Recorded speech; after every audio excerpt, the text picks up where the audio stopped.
Petit Matin Sud Radio, 5h-7h, Benjamin Glaise. Sud Radio à 6h40, la vie en vrai, ça a été l'une des images fortes du relais de la flamme olympique. Son arrivée en France, à Marseille, à bord du navire Le Belem. Eh bien, figurez-vous que le célèbre Trois-Mâts a besoin d'une petite cure de jouvence. Sa coque est abîmée, il faut la restaurer.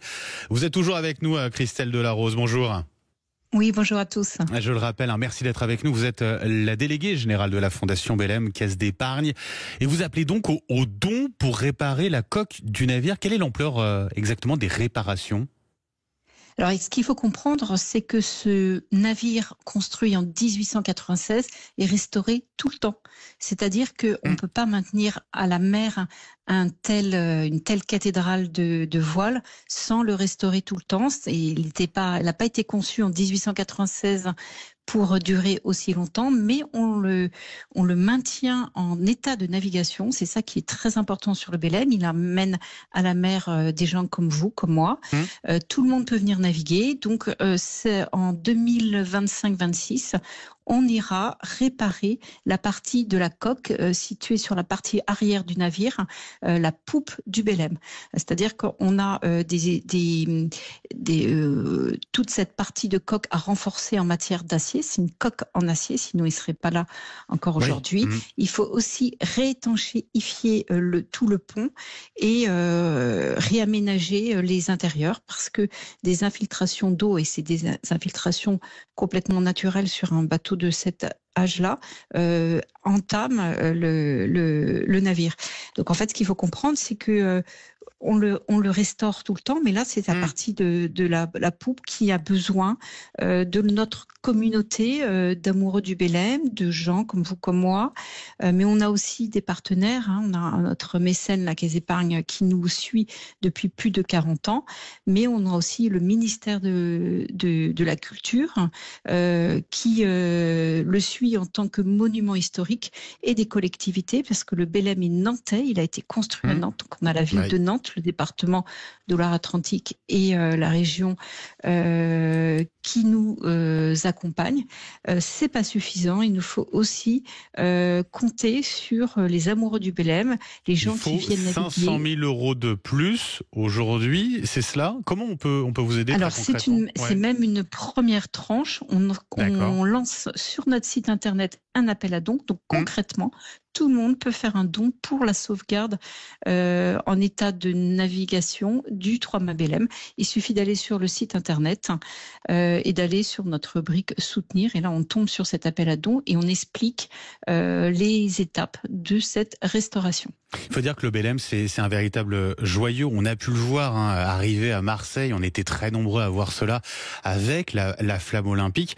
Vous l'avez dit, très longue histoire, construit en 1896. C'est le dernier, je crois, navire de ce type en France et l'un des plus grands encore en Europe, c'est cela ? Alors oui, mais c'est surtout le plus ancien navigant au monde de la manière dont on navigue. C'est-à-dire qu'on embarque à la mer entre 1500 et 2000 personnes par an, alors qu'il est le plus ancien encore navigant de cette manière. Et demain, vous pouvez venir expérimenter la vie d'un marin comme au 19e. Vous venez, alors c'est pas la croisière s'amuse, parce que ce sont des stages de navigation participatifs. Vous allez être enrôlé comme un marin au 19e et refaire les gestes. Et c'est ça qui est intéressant. Ça parle à toutes les générations. On a des jeunes, on a des moins jeunes qui viennent. On est convoqués sur le Belem. Oui, mais juste en quelques mots, Christelle Delarose, parce que voilà, plus d'un siècle d'existence, il a eu plein de vies, le Belem, plein de vies différentes. Alors, et tout à fait. Au départ, c'est un cargo à voile, c'est un navire marchand.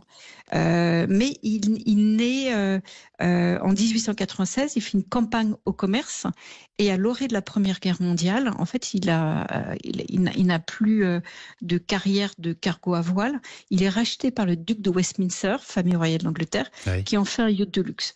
Puis, et il est racheté par le brasseur Guinness, la famille Guinness, qui part faire le tour du monde. On est dans les années folles, dans les années 20.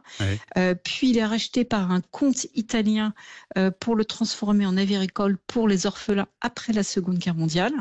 C'est simplement en 79 qu'il rentre sous pavillon français, racheté par les caisses d'épargne, qui crée cette fondation, fait don du navire à sa fondation. Et c'est cette fondation qui, aujourd'hui, fait cet appel à dons. C'est-à-dire qu'en fait, il est profondément européen. Il a une vie de dingue. Il a échappé à l'éruption de la montagne Pelée en 1902. Il aurait dû périr dans cette catastrophe incroyable. Et en fait, il a une vie complètement rocambolesque. Et il a une bonne étoile. Et cette bonne étoile, c'est aussi cette protection. En fait, pour qu'il reste, pour qu'il reste, Christelle Delarose, encore en vie longtemps, on peut participer. Voilà, je conclus là-dessus. Vous allez sur le site internet de la Fondation Belém, pour participer à cette restauration nécessaire du navire.